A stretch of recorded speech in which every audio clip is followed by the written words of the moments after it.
This conversation starts calm and then everything shifts. Let's break it down on Choir Media. Go ahead. So I guess I'm listening to what you're saying, and Uh-huh. I'm a little bit confused by the term Christian feminist Mm-hmm. because I'm thinking that it's just a misinterpretation of clear language of the Bible. I don't necessarily think it's feminism because even if you look at the most common story that you hear people talk about with regard to mating and finding partnership, the story of Ruth and Boaz, if you read the story, the book of Ruth is only 4 chapters. If you read the story, Ruth presented herself to Boaz, Mm-hmm. and the presentation of Ruth was appealing to Boaz, and therefore both people were in a position to become one. I don't necessarily understand how a can be confused. All right. So Let me say this. Do you know what feminism is defined as? yes, I do. And I'm not a feminist. Okay. To So be clear, I so agree with what you're saying. okay. Yeah, so that's what I was if you noticed in the women I kind of showcase, there was always this advocacy for women's rights and equality. Yes, And that the Christianity does not make a we're definitely not equals in Christianity. exactly. Right. I get that. That's why the term Christian feminist is like an oxymoron. Right. And so I guess what I'm saying is it just seems to me that these women may be feminists, which I think is an affirmation that you have to affirm feminism. But Mm-hmm.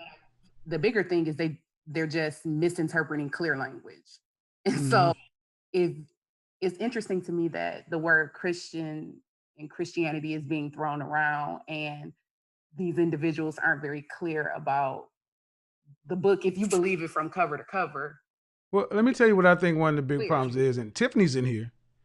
Here's one of the big problems I've noticed in the church. I grew up Baptist. I was baptized Baptist. So if anybody knows anything about different parts of Christianity, Baptist is, uh, pretty old school. Then I went Church of God in Christ. That means a lot of stuff came out of the Old Testament. So we got sin. You heard you was going to hell quite often. All right. But long about the mid 80s, early 90s, something happened in the church. It was almost a reformation. Prosperity preaching, prosperity gospel. Are you familiar with the term? Yes. Prosperity gospel became the new thing. And what pastors across the churches recognize is church membership don't tithes and offerings were up when you're preaching redemption. Everybody can live. It's your life. When people are hearing that, people are more apt to give. Because one of the biggest, because church has a business component. Because remember back, I mean, I don't know, how old are you? 30 what? 32? 32. 32. Okay. In the 70s, you had 5 or 6 offerings. You had this offering, that offering, the building fund. Da, da, da. They put your name on the back of the bulletin. They got a little thing up on the wall. Daily tithes. Collecting tithes was a chore for churches. They used to churches would shame their members into it. But when prosperity gospel came along, because there were no mega church, there were not as many mega churches in the 60s and 70s. But now you got mega churches everywhere, right? I agree. And I guarantee you they're preaching what's called Christianity light. My mother was a single mother in 1969. She could not go to church pregnant.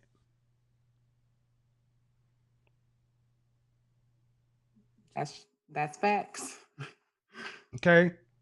Church of God in Christ, your skirt, unless they went to church together and I put you in a little skirt, they come across and put a towel around on front of your legs, cover your legs, so that nobody can see up your skirt. You pants, good luck with that. They will put you out. You can't come into church with pants. If you're a church mother, you wearing all white and them gloves. So, but what you notice in these churches is there's a high marital rate. And see, what I used to hear, this is what I used to bother me. You hear black women, that Color Purple did more to fuck up the black community than anything else. Because the story goes around that in marriages like that, there was all this abuse going on. I'm sorry. That's just not the truth. Black men have never been Mr. Alice Walker, ugh, that woman. That story has done more to damage black male-female relationships because we associate marrying young or marrying for a long time as bondage. So they tell a woman like you, girl, go out and get your job, get your career, whatever. You don't need no man because if you do, he gonna keep you barefoot and pregnant. And when you ain't got no money and no job, next comes the beatings. Tell me I'm lying. I agree with you. So I understand. I get exactly what you're saying. I think the message that, I guess I have is that I think the interesting part to me is something that I find to be common with Black women is it's always, I achieved this goal. I went to school. I got this degree. I achieved this success. It's never attributed to God, right? Right. But when it comes time for relationships advice, God will send me. Get out of there, Micaiah. Get out of there. Get out of there. They're going to hate you. It's real. It's I interesting know. how God is supposed to slap a person in your who's supposed to be what you want them to be. And like I said yesterday, you do have to do some level of work to prepare yourself for the right situation. And if you do take time away from dating and relationships, and you should be working on preparing yourself for your next relationship. But in my personal opinion, I think the need to not need a man or to say you don't need a man is more because it's easier to say you don't need what you don't have. My mother was the most diehard, big afro, black power feminist in the world. My mother was the word, boy, that woman, whoo, she's a red pill horror story. But she was raised by the people who raised me. She was raised right. And one thing happened when my mom turned 51. She went through this transfer that I didn't notice. She called me, my mom put all that bullshit down. And in under 3 years, she found a husband, the most unlikely man I've ever met in my life. Called me up and said, "Hey, son, what you doing? Coming down to Dallas." I was like, "What? Huh?" My mom don't just do that. I was like, but I know my mom. I'm like, she about to bring somebody down here for me to meet. I'm like, what? I was like, I don't like your boyfriends. They assholes. And you don't date the right kind of dudes. And you don't. I met this dude from backwater Oklahoma, country as hell. But I just watched him. Good man. They've been married for going on 25 years. If I can see my mother, who would be the poster child for feminism and all this other kind of stuff, decide to put that shit down and what it did for her late in life, anybody can do it. But she would tell you, I'm not going to have my family on here, but she would tell you, I stopped fighting what I knew was right. Now, we moved house to house to house apartment, we rent and all this other kind of stuff. The typical black life, they got a big old home. She done more travel. She's done more living, better living in the last 25 years than she did in the first 50. And that woman is happier than I ever seen in my life. And and they argue like any old married couple. And I'm like, but I don't worry about my mama. Because I know she got a husband and a man up there to love her and take care of her. And they are just a diametrically opposed opposite. And I was like, I wish more black women could do what my mother did and stop and put the bullshit down. Because we all know it's bullshit. There are more black women than black men. Black men want to. I have over the last several years of turn. I'm an image guy and a fragrance guy, but I've made this tack on YouTube because I can. But I've heard more men say, "I want to be with a woman. I want this. I want that." I hear more men say they want to be with women than I hear women say they want to be with men. It's almost like if a woman admits she wants a marriage or a man, you breaking code. Nah. So good to hear that from you though. I appreciate you. Okay. Well, thank you for coming in. Let me see if I'm about to get cussed out. Tonight's conversation goes straight to the heart of a growing tension in modern dating and faith. The caller challenges the idea that Christian feminism is even biblically consistent. She brings up the story of Ruth and Boaz, pointing out something many people skip over. Ruth positioned herself.